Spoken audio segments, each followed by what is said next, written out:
В общем, мынандай дауыс шығады қазір. Так, нейтралка. Бunda каптовка. Нейтралка.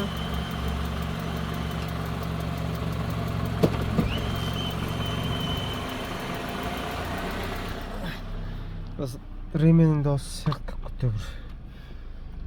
Шиқылдап тұрады да кетіп қалады сосын.